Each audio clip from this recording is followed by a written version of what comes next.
What's up, everybody?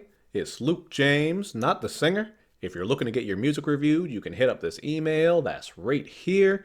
But today I'm going to hit you up with my thoughts and opinions on this album from Boogie called Everything's for Sale. Boogie is a rapper who's coming out of Compton, California, and he's also signed to Shady Records. And I think this is one of the early standouts of 2019, so I was very excited to talk about it, man. Really feeling this project, even though it just came out a couple of days ago, I've just had it in steady rotation. Now, it all starts off with the song Tired/Reflections. This one has some great instrumentation on it as you're getting some guitar and piano work coming into play. And I really like on this one how he's reflective and at war with himself. You are going to get a lot of introspective content on here, and I think that's something that helps you connect with Boogie, not just as an artist, but also as a person. You are getting a little bit of his story, and he's also just letting you know who he is and where he came from.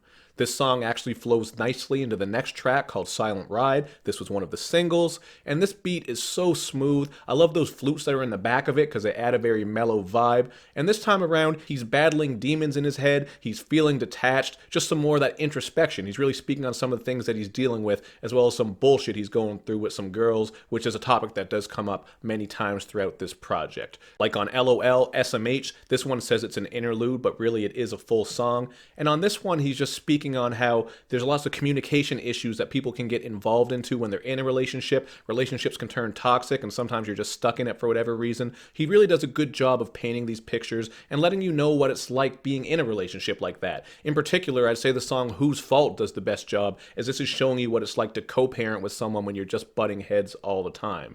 You're getting great production on both of these tracks. Whose Fault has this layer of trumpet that is just incredible, and I really like how he has this live instrumentation on here. I've often said that adds a more organic and emotional feel, and that's certainly the case. Even on LOL SMH, you're getting some more of that live instrumentation, which really does help keep this project together, flowing very smoothly and cohesively. Just overall, it's a very enjoyable listen.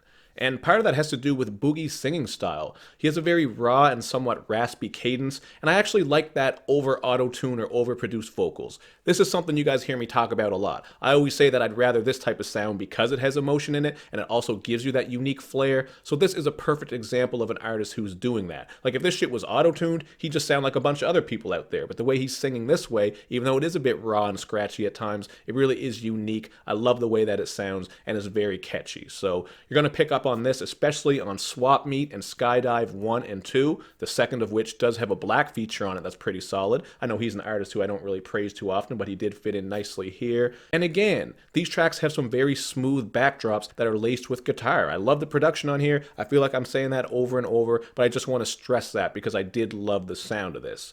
These songs, they're really just perfect to vibe out with, and I think if you like artists like Devin the Dude and Zero, much like myself, you're really going to appreciate this, because it does have a bit of that blues rap feel to it. You certainly are getting some bars as well, but just the content that gets introspective and deep and a little bit somber at times, mixed with the way he's singing over these smooth instrumentals, really comes together so well. I really like the sound that Boogie is doing on many of these tracks. There are some especially beautiful vocal blends on No Warning. Then with Live 95, you're getting one of the grooviest cuts and one of the best hooks. I'd say this might be my favorite song on here. And then on Time, you're getting Snow Allegra coming in to lend some of her vocals. So there is no shortage of catchy, pleasurable harmonies and melodies on this project. Loving this shit, man. It all comes together very well. But I will say, the songs that I didn't like, which you could probably guess based off what I said so far, are the ones that are a little bit more generic. I'm talking about those standard bangers. So you have Self-Destruction. This was one of the singles, and it certainly works if you want something to thump in the trunk, but I felt like there was nothing about this that really stuck out to me.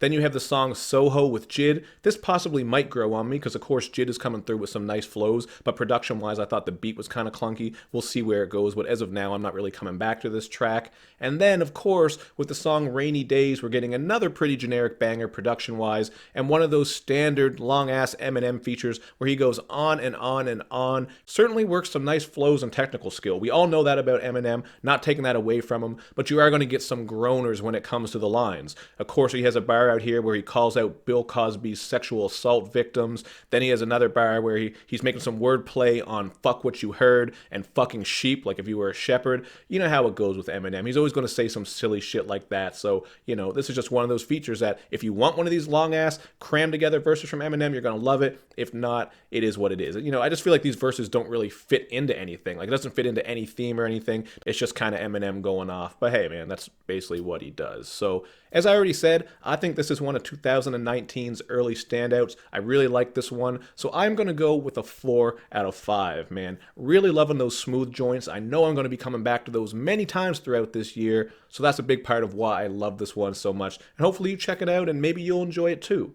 But let me know in the comments section what you guys think about this project. I always want to know. Of course, you want to do all that good YouTube and social media stuff where you show me love and you show me lots of it.